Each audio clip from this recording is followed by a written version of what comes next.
Los mapas son tan antiguos como la propia civilización, y nuestro mar anterior a ambos. El Mediterraneum, el mar en medio de la Tierra, fue cuna de importantes civilizaciones, de pueblos cuyos nombres recordamos a la luz de las hogueras, de héroes que se lanzaron al mar. Desde siempre el ser humano ha querido viajar más allá de su horizonte. Con la nostalgia del fuego del hogar como única luz, a bordo de barcos primitivos, con el mar en la mirada y siguiendo mapas que aún no estaban escritos, dibujados ni imaginados, nuestros antepasados llegaron desde el otro extremo del mar hasta las columnas de Hércules y más allá. Mientras los geógrafos dibujaban el mundo, los poetas escribían las leyendas.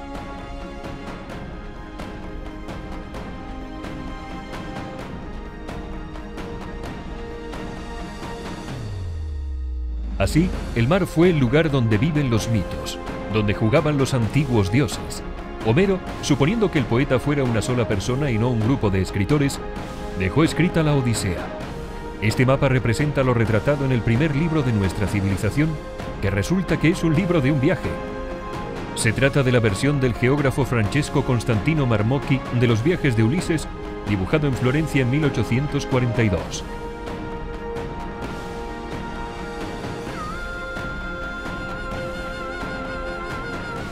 A través de otros libros, nos llega la concepción del mundo según Anaximandro, discípulo de Tales de Mileto y geógrafo y filósofo fundamental. En su mundo redondo, Grecia estaba en el centro y el mundo conocido estaba rodeado de un gran río que se llamaba Océano. Esto tiene su paralelo en las esferas celestes y en la perfección que se le atribuía al círculo, por lo que ya se intuía que la Tierra debía ser redonda.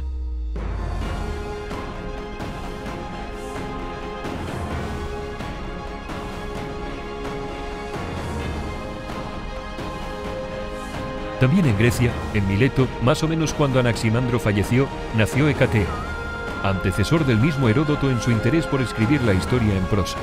Escéptico en su filosofía, encuentra que las mitologías que ha encontrado en sus viajes son demasiado contradictorias para que solo una sea cierta. Su visión geográfica hace al Mediterráneo el centro de un mundo en forma de disco. El océano, más que un río, es el límite de todo. Nuestro mar, junto con el Nilo en el sur y el río Fasis muchísimo menos importante al este, separaban las tierras emergidas, rodeadas de límites desconocidos, como si lo explorado estuviera circunvalado por niebla.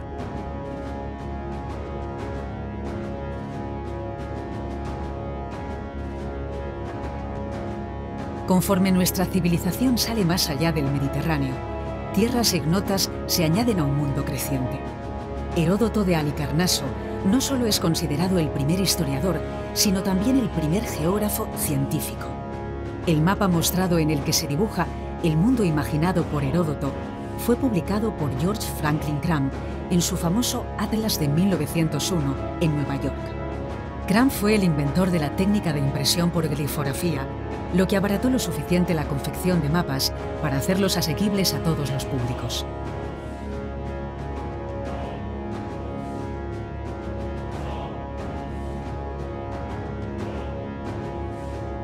Proveniente también del Atlas de Cram, tenemos la visión del mundo según Eratóstenes, similar a la de Estrabón. El primero, nacido en el siglo III a.C., demostró la esfericidad de la Tierra y midió su circunferencia. También inventó la terminología geográfica que seguimos usando, como la latitud o la longitud para hallar un punto en el globo. El segundo, Estrabón, en el siglo I, actualizó el mapa de Eratóstenes y escribió los 17 libros de la Geográfica, en los que describe el mundo conocido entonces. A estos libros les debemos las primeras descripciones científicas de las tierras que rodean el Mediterráneo.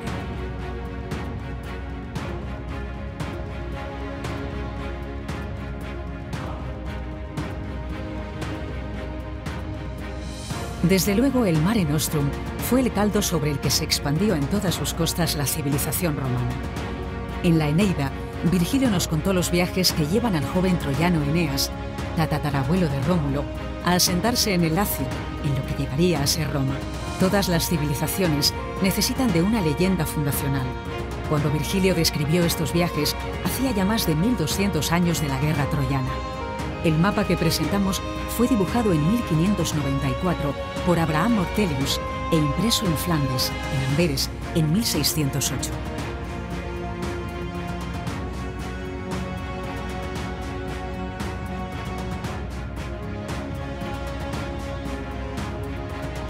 Pomponio Mela, autor de la única obra geográfica escrita en latín que haya sobrevivido, De Situ Orbis, nació en Algeciras y describió con detalle el mundo del primer siglo de nuestra era. Comienza su periplo en su Bética natal y explica el mundo conocido dándole la vuelta en círculo. El ocaso, Occidente, se muestra abajo, ya que la luz está en lo alto y la oscuridad abajo. Conrad Miller dibujó en 1898 este mapa según las descripciones de Pomponio Mela. Resulta curioso contemplar que para los antiguos el norte no necesariamente tenía que estar arriba, sino que todo tenía que estar organizado en torno al mar Mediterráneo.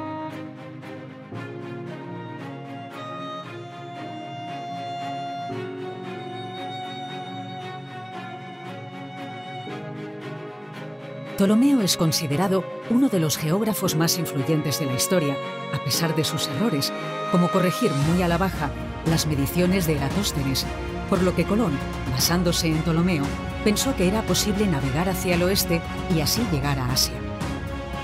Gerard Mercator, a quien debemos el sistema de proyección geográfica que seguimos utilizando, publicó este mapa en Colonia en 1584.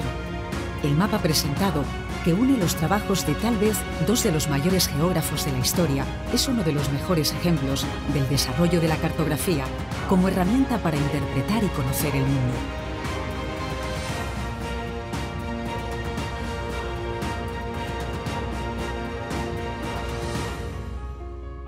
Como Pomponio Mela, el mapa simbólico de San Isidoro, obispo sevillano del siglo VII, nos muestra a Asia arriba del mapa y a Europa y África a ambos lados del Mediterráneo, situando a Jerusalén en el centro del mundo.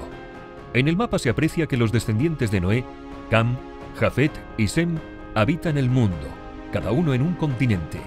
Esta tipología de mapas es conocida como Orbis Terrarum, o mapas de T en O.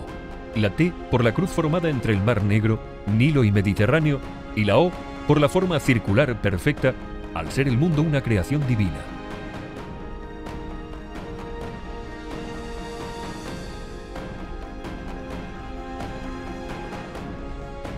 Al-Idrisi, tal vez el geógrafo árabe más importante del medievo, nació en una Ceuta dependiente del Imperio Almorávide y se formó en Córdoba. Trabajó en la corte del rey normando de Sicilia, Roger II, y además describió toda la farmacopea de su época. En sus mapas sitúa África arriba, lo cual los hace muy originales y fácilmente reconocibles. Se basó en el hispano Paulo Orosio, siglo V, y en Ptolomeo, pero desarrolló una descripción más avanzada y moderna del mundo. Consideraba muy modernamente que la Tierra es redonda como una esfera y las aguas se adhieren a ella y se mantienen a través de un equilibrio natural.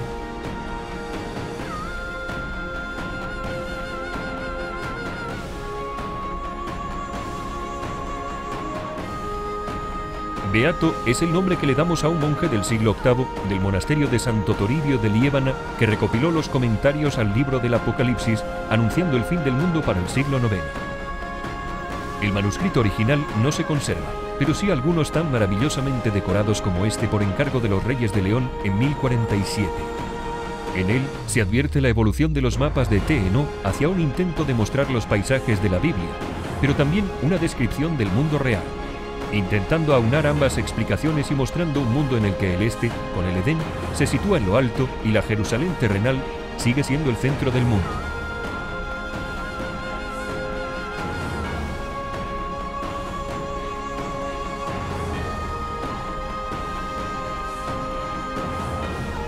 En la corte de Lisboa del siglo XV nació la exploración marina de la tierra más allá del Mediterráneo.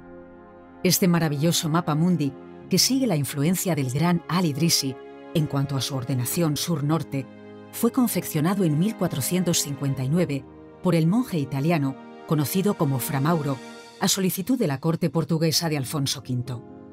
Su nivel de detalle lo convierte en tal vez el mapa más bello del Renacimiento. Se compone de 6 hojas que se muestran hoy unidas gracias a la labor de la Universidad de Stanford.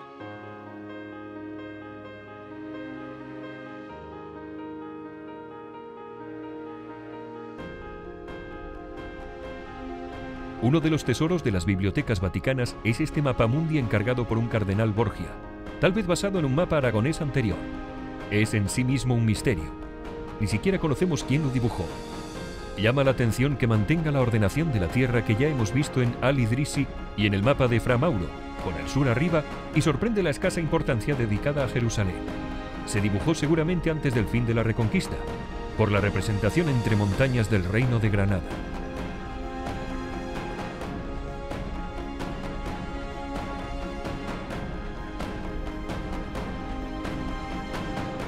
En el siglo XVI, el Imperio turco se expandía por 3 continentes tras la toma de Constantinopla.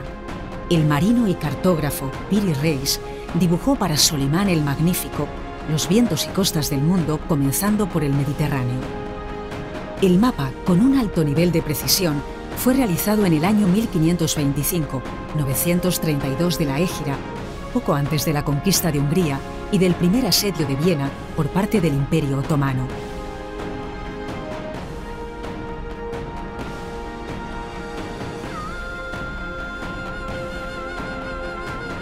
El mapamundi manuscrito más grande conocido, dibujado por el cartógrafo Urbano Monti en Milán en 1587 e impreso en 1604 en 60 hojas que ocuparían todas juntas un cuadrado de 3 metros de lado.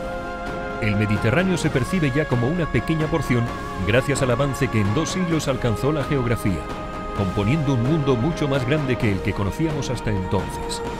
Es innovador, dado que organiza su proyección desde el Polo Norte, ya que representa a Japón e incluso a Australia.